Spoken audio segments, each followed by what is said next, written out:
بسم اللہ الرحمن الرحیم۔ کلاس پریپ 6 کے عزیز طلبہ کرام، السلام علیکم ورحمۃ اللہ وبرکاتہ۔ بیٹا میقات دوم کی اردو عملی کتاب اس وقت آپ کے سامنے ہے۔ آج ہم نثر نگاری کا کچھ کام آپ کو سکھا رہے ہیں۔ نثر نگاری آپ جانتے ہیں بیٹا، مضمون نگاری کو کہا جاتا ہے، مضمون بنانا، اور اس سے پہلے بھی آپ اس طرز کا تعارفی کام کر چکے ہیں۔ صفحہ نمبر 7، 8 اور 9 پر آپ اپنا اور اپنے کسی عزیز کا تعارف تحریر کر چکے ہیں۔ آج ہم ایک اور عنوان لے کر حاضر ہوئے ہیں، عملی کتاب صفحہ نمبر 17 ملاحظہ فرمائیے، شاباش جی بیٹا۔ عملی کتاب صفحہ نمبر 17،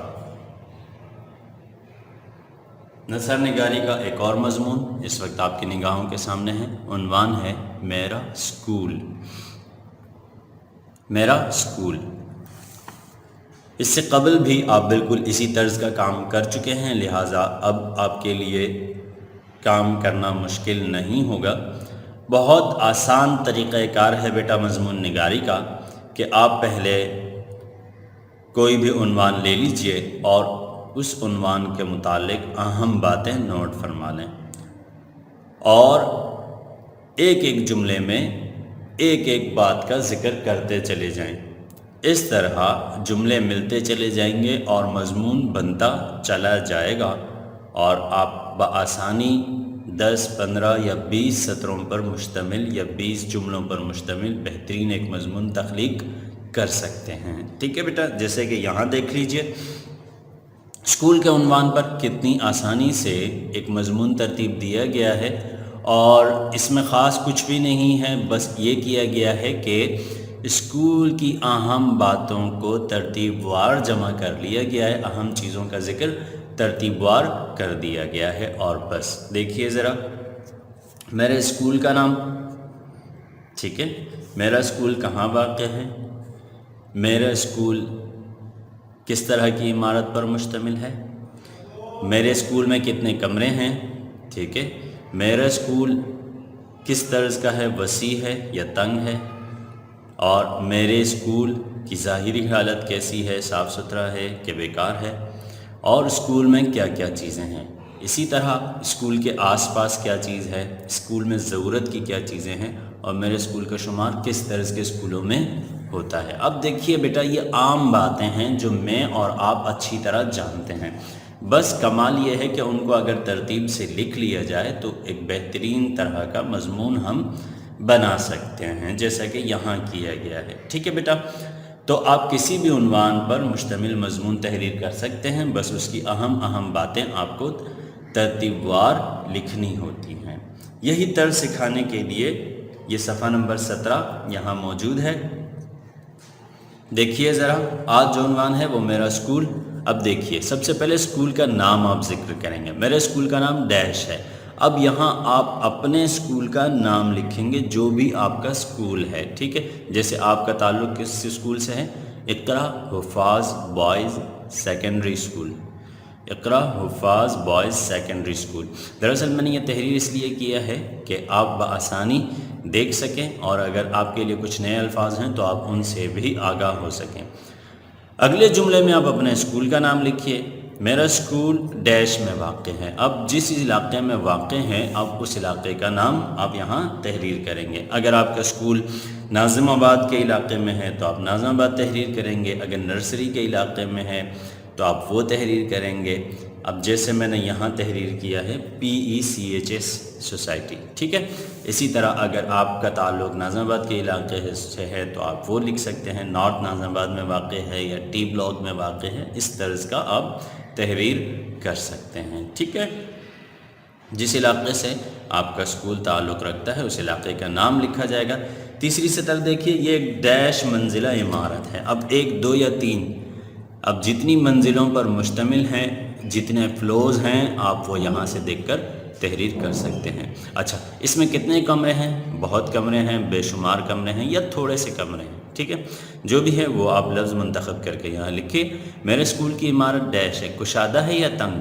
اگر کشادہ ہے تو کشادہ تحریر کیجئے، تنگ ہے تو وہ تحریر کیجئے۔ کشادہ کسے کہتے ہیں بیٹا؟ کشادہ کہتے ہیں وسیع و عریض کو۔ میرا اسکول ڈیش ہے، صاف ستھرا ہے، دلکش ہے، خوبصورت ہے، فرنیچر سے آراستہ ہے۔ جو بھی لفظ آپ منتخب کر سکیں وہ آپ یہاں تحریر کر لیں، جو بھی آپ اسکول کے متعلق سمجھتے ہیں۔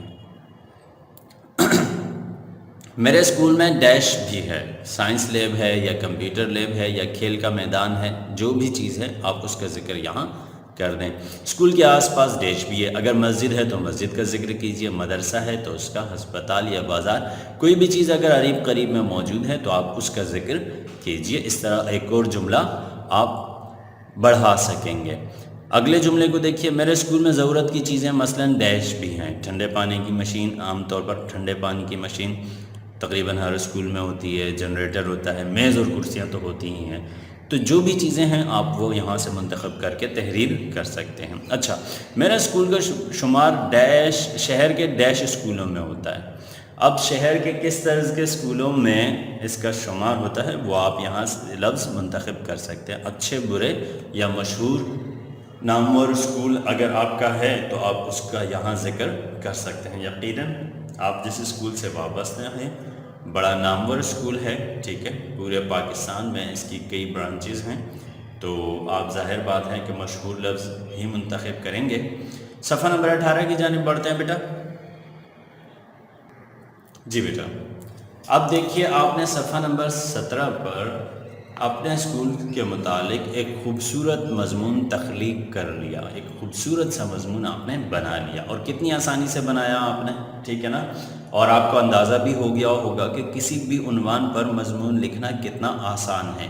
اب بالکل اسی طرز کو سامنے رکھتے ہوئے یہاں ایک چھوٹا سا کام دیا گیا ہے جو آپ نے کرنا ہے۔ وہ کیا ہے دیکھیے، پہلے پڑھ لیتے ہیں۔ ہم نے آپ کو آپ کے اسکول کے بارے میں لکھنے کا انداز بتا دیا ہے، اب آپ ہمیں اپنے کمرے جماعت کے بارے میں 8 سے 10 جملے لکھ کر دکھائیں۔ مثلاً یہ بتائیں کہ آپ کی کلاس کون سی منزل پر ہے، اس میں کل کتنے طلباء و طالبات ہیں، کتنے دروازے کھڑکیاں ہیں، کمرہ جماعت کیسا ہے، صاف ستھرا ہے، کشادہ ہے، جس طرز کا بھی ہے، آپ کے کمرہ جماعت کے دائیں بائیں کیا ہے، اور آپ کمرہ جماعت کا خیال رکھتے ہیں تو کس طرح رکھتے ہیں، اور آپ اپنے کمرہ جماعت کے لیے کیا کیا خدمات پیش کرتے رہتے ہیں۔ ٹھیک ہے بیٹا، اب دیکھیے جو باتیں میں نے کہی ہیں، اگر آپ انہی باتوں کے جوابات ترتیب وار تحریر کر لیں تو آپ کا ایک بہترین سا مضمون بن سکتا ہے۔ ٹھیک ہے، بہرحال میں نے بھی آپ کے لیے میرے کمرہ جماعت کے عنوان پر ایک چھوٹا سا مضمون تحریر کیا ہے، آپ یہاں سے دیکھ سکتے ہیں بیٹا، لیکن کوشش کیجئے گا بیٹا کہ آپ اپنے انداز میں لکھیں، ٹھیک ہے،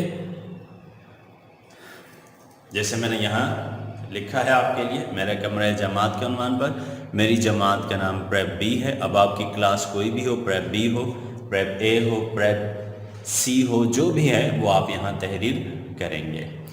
یہ پہلی منزل پر ہے، اس میں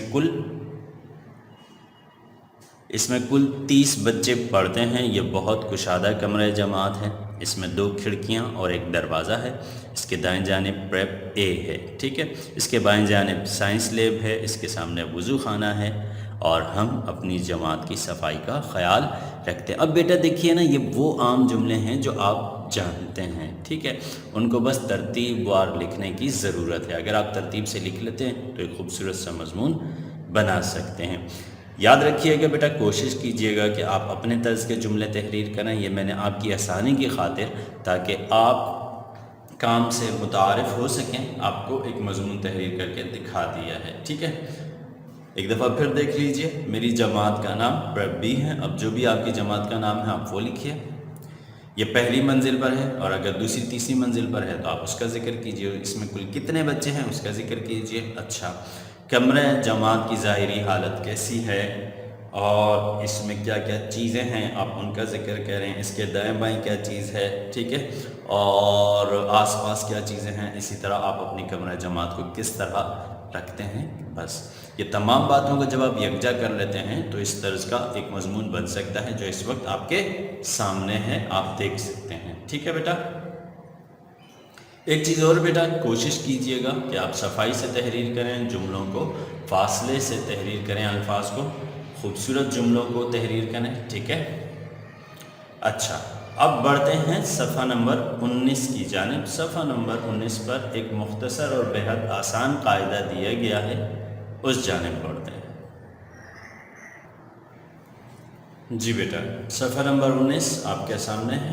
قواعد میں سے ایک چھوٹا سا قاعدہ آپ کے سامنے ہے، اور اس قاعدے سے آپ یقیناً آگاہ بھی ہوں گے، کیونکہ ماشاءاللہ آپ بہت ہی باادب اور بہت ہی فرما بردار اور احترام کرنے والے بچے ہیں، لہٰذا میرے لیے میں سمجھتا ہوں کہ یہ بات آپ کو بتانے کی ضرورت نہیں ہے اور آپ کے لیے کوئی نئی بات نہیں ہے۔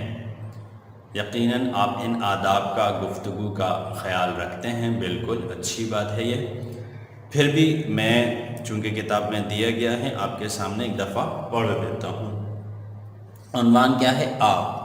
آپ جو ہم سامنے موجود شخص کے لیے استعمال کرتے ہیں ادب کے طور پر۔ اس کا ذکر میں نے اس میں ضمیر کے تحت بھی آپ کے سامنے کیا تھا، اور اس وقت بھی میں نے مختصر سی وضاحت کی تھی کہ ہم سامنے اگر ایک شخص بھی موجود ہو تو بھی اسے ہم جمع کے طور پر اور ادباً احتراماً، ادب اور احترام کے لیے ہم کیا کہتے ہیں؟ آپ، جبکہ آپ ایک سے زیادہ کے لوگوں کے لیے لفظ مستعمل ہے، لیکن ہم احترام کرتے ہوئے سامنے والے کے لیے یہ لفظ استعمال کرتے ہیں، ٹھیک ہے؟ دیکھیے، اردو زبان کی مٹھاس اور شیرینی کا اندازہ اس سے کیا جا سکتا ہے کہ بات کرتے وقت مخاطب کسے کہتے ہیں؟ بریکٹ میں ہی لکھا ہوا ہے۔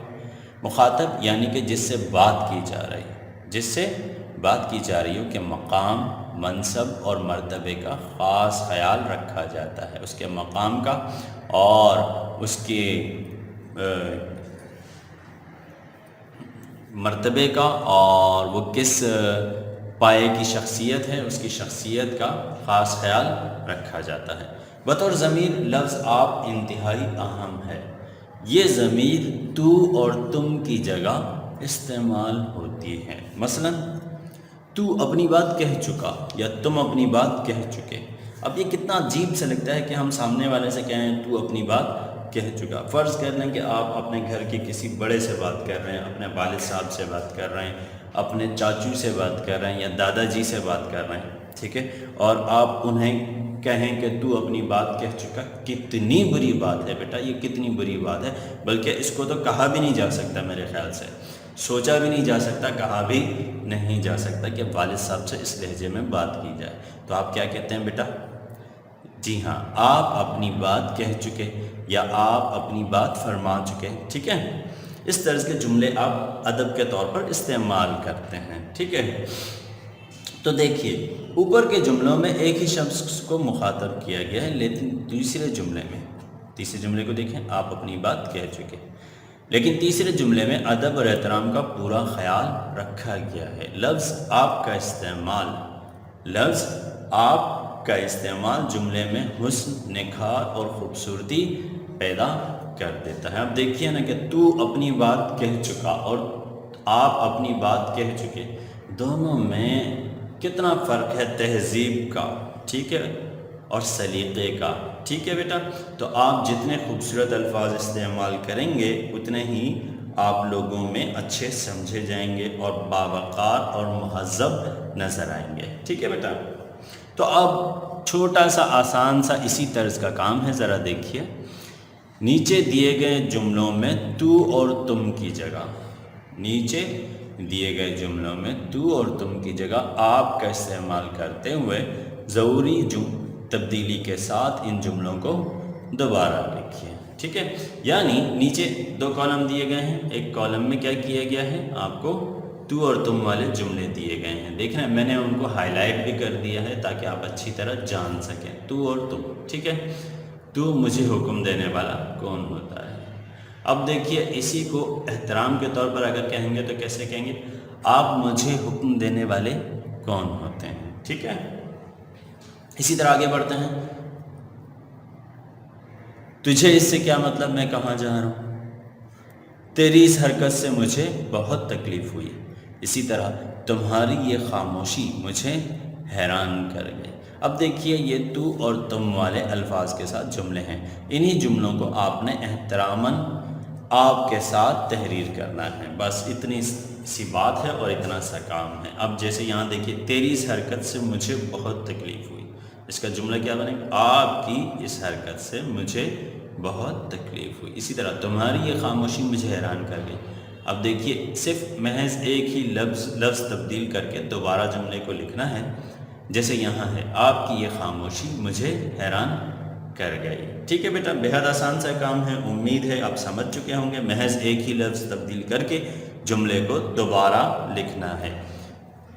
اس طرح صفحہ نمبر 19 تک آپ کا کام مکمل ہوا۔ آج کا کام آپ کا صفحہ نمبر 17 اسکول کا تعارف، صفحہ نمبر 18 اپنے کمرہ جماعت کا تعارف، اور صفحہ نمبر 19 ضمیر آپ کا استعمال کرتے ہوئے جملوں کو تبدیل کرنا۔ بہت آسان سا اور مختصر سا کام ہے، آپ تینوں کر سکتے ہیں۔ کوشش کیجئے گا بیٹا کہ آج کا کام آپ آج ہی مکمل کر لیں گے۔ ٹھیک ہے بیٹا، انشاءاللہ اگلی ویڈیو میں دوبارہ آپ سے ملیں گے۔ السلام علیکم ورحمۃ اللہ وبرکاتہ۔